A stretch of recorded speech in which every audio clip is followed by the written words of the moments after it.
means that if you're dependent within your country or your community on things outside of your influence, then everyone is dependent on everyone else, therefore has no self-sufficient ability to make decisions in their own lives and their own communities and their own countries.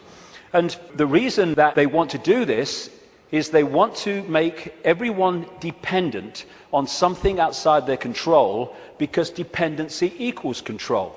It's like abundance and scarcity. We live in a world which could be incredibly abundant. Nobody should be hungry on this planet, for God's sake. Africa could feed the bloody world. It can't even feed itself. Why? Because of the manipulation of that continent by this crowd. And so we have all over the world, because there's no empathy, no consequences for them emotionally of their actions, we have manufactured scarcity, because abundance equals choice equals freedom.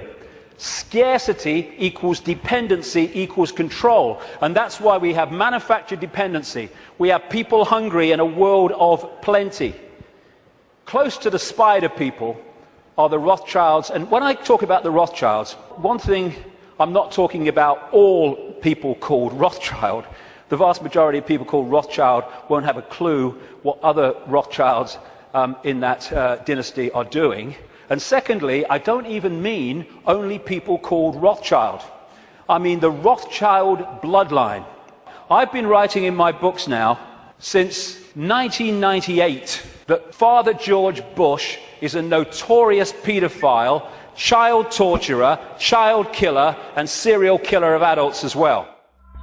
Right now, billions of people are living in ignorance, whilst right before their very eyes, they watch the physical world being manipulated into violence, war, and chaos.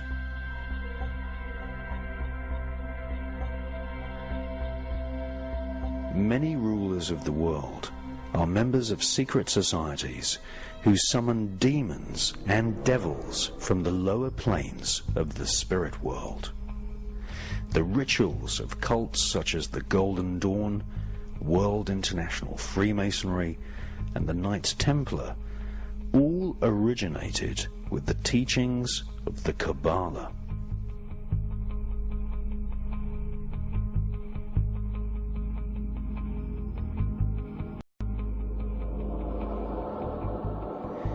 The royal political elite have giant libraries, such as the Beinecke Archive of Rare Books at Yale University, which teach them how to summon forth and command the negative forces of the universe.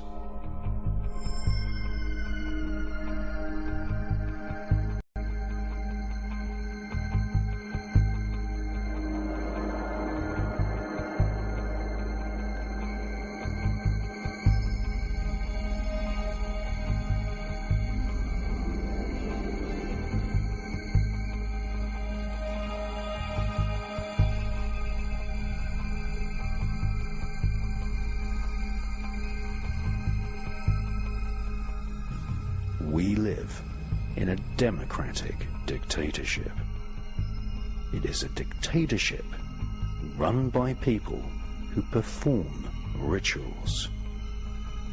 It is a dictatorship run by people who privately summon demons. That sounds difficult to believe, but it is the truth.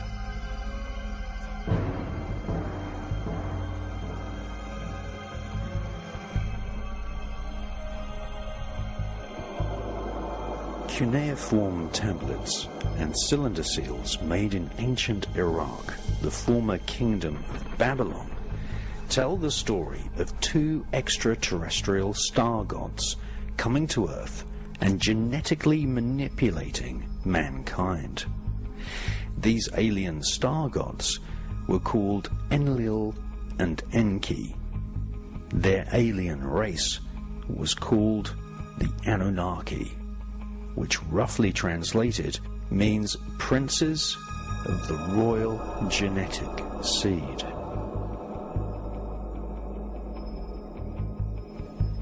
Worship of these alien beings takes many forms, and the royal political elite have built special temples and lodges all over planet Earth, where ceremonies are performed to invoke the spirit of the Anunnaki and other extraterrestrials.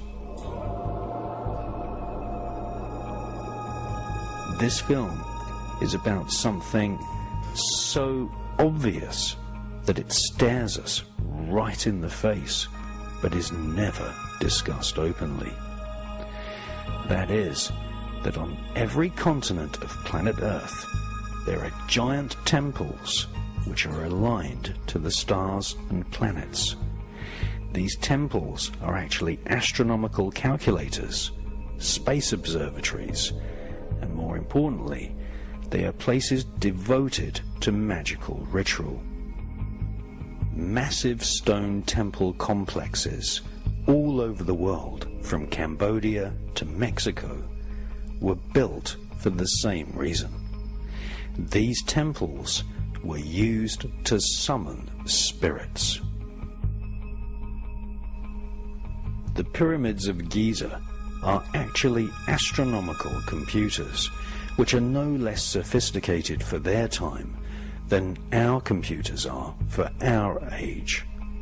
These temples exactly gauge the precise movements of planets, stars, and constellations, so that elaborate magical rituals can be performed at specific times.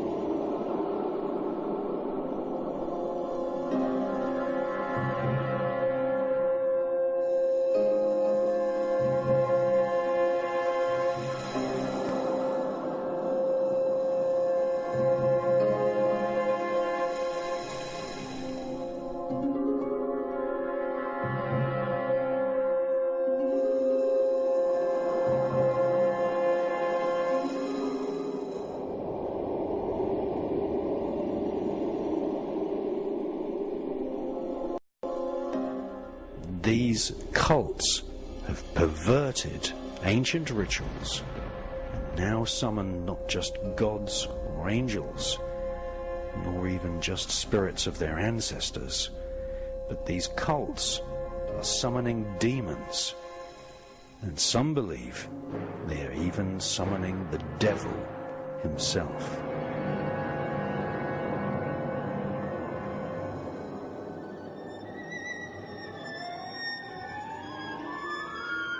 The highest secret of the Hebrew Kabbalah, Aleister Crowley's Ordo Templi Orientis, and L. Ron Hubbard's Scientology cults is that magical ritual can be used to contact not only angels and demons, but also the spirits of extraterrestrials who inhabit other parts of the universe.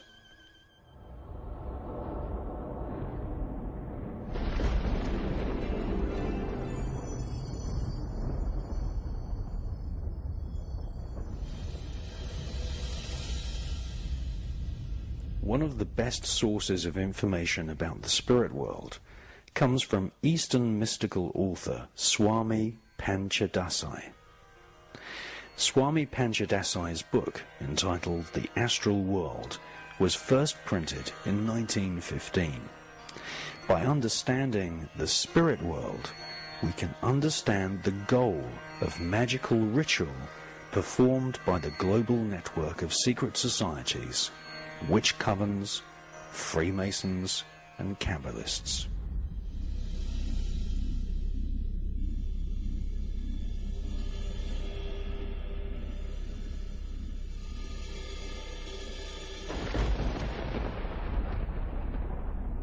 The spirit world is every bit as real as the physical world which we inhabit. Magical ceremonies work like computer programs, repeating the names of spirits in particular orders, just like a computer language is actually a list of commands. These ancient rituals unlock the subconscious mind and open telepathic gateways to the spirit world. Sadhus, Sufis and Gurus are Eastern mystics who teach that there are 7 great astral planes in the spirit world. The number 7 has therefore become one of the most important occult numbers. The lowest of these 7 astral planes is the so-called material plane, which is the physical world we live in. The second plane is called the plane of forces and is unlike the other 7 planes, as it contains the forces of nature, such as electricity, heat, light, kinetic energy, gravity, and the atomic forces which Jewish scientists discovered when they split the atom.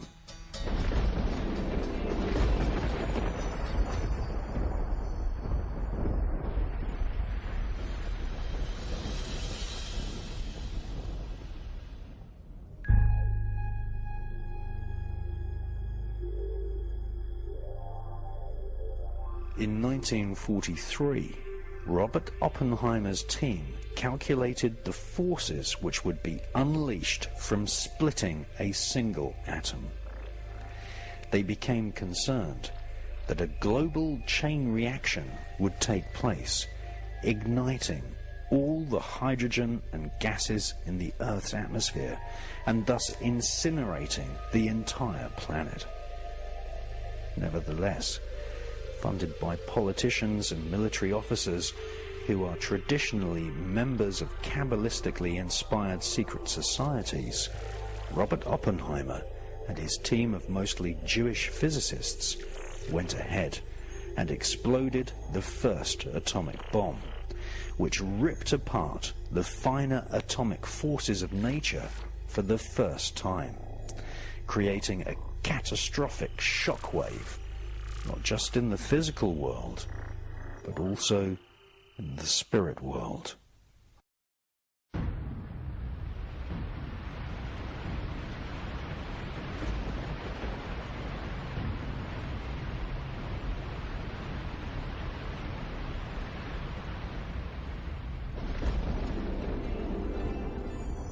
The so-called Cold War created a worldwide psychological war of terror in the minds of every man, woman, and child, threatening to completely annihilate every living creature and even the planet itself in an orgy of atomic destruction.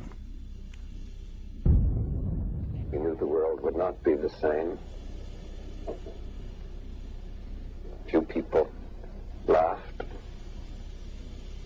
Few people cried. Most people were silent. I remembered the line from the Hindu scripture, the Bhagavad Gita. Vishnu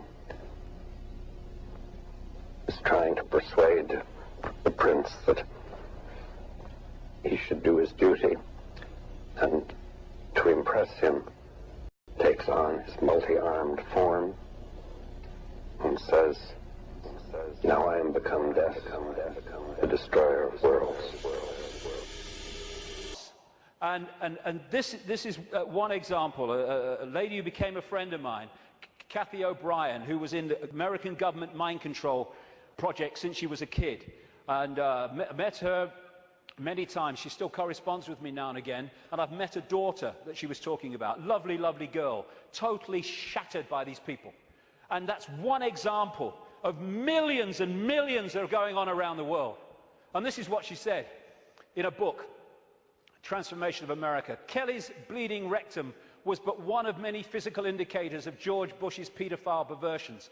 I have overheard him speak blatantly of his sexual abuse of her on many occasions. He used this and threats to her life to pull my strings and control me. The psychological ramifications of being raped by a pedophile president are mind-shattering enough. but reportedly Bush further reinforced the traumas to Kelly's mind with sophisticated NASA electronic and drug mind control devices. Bush also instilled the "who you gonna call and I'll be watching you" binds on Kelly, further reinforcing her state of helplessness. The systematic tortures and trauma that I endured as a child now seem trite by comparison. They're not. I know what she went through. To the brutal physical and psychological devastation that George Bush inflicted on my daughter. And that's just one of these people involving one of the victims of this. It's incredible, the scale of it, and it's going on in this country. And what happens? The wall goes up. This is what DeCamp found. Suddenly ranks are pulled in, and the media won't touch it, the social services won't touch it, the police won't touch it, politicians won't touch it. It's the blueprint, it's how it works. And the Discovery Channel programme, produced by Yorkshire Television, was about to go to air, exposing that Franklin cover-up and the paedophile connections. Bingo, it was censored and pulled just before it was going to air. Never to see the light of day, although you can get it on the internet, because one copy survived. I was naming this guy, like I said earlier, Ted Heath, as a paedophile and child murderer from 1998. This guy's record of killing children is extraordinary. Prime Minister of this country. This fella, Thomas Hamilton, the man who went into Dunblane Primary School and killed 16 children and a teacher, he was a procurer of children for the Scottish political elite, which locks into the Westminster political elite, and the satanic rings that lock into both. That's why they took the records of this case and ordered them to be locked away for 100 years. And then, if you've been following my website recently, and many other websites too,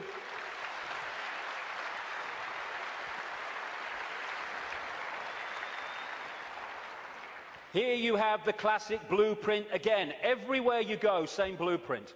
This girl, Holly Gregg, Down syndrome girl, her mother Anne, and Robert Greene, a fantastic guy who's been helping them and committed so much of himself to this.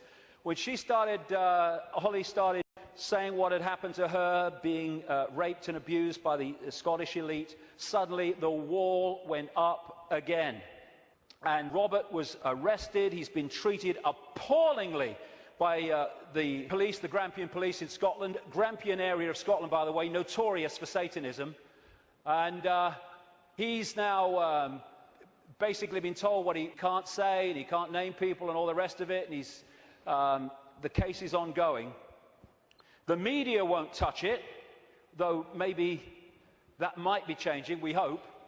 The Scottish law network or establishment will not investigate it. The police won't investigate it properly. Anne's brother, Holly's uncle, was blatantly murdered when he had seen Holly's father abusing her, and therefore had the ability to tell the truth and tell the story. He ended up murdered, and a cover story of suicide. When you see the story, suicide, are you kidding, was put together by the Grampian police. And Robert Greene is a man who, if there were more of his like in this world, then this world would be a very much better place.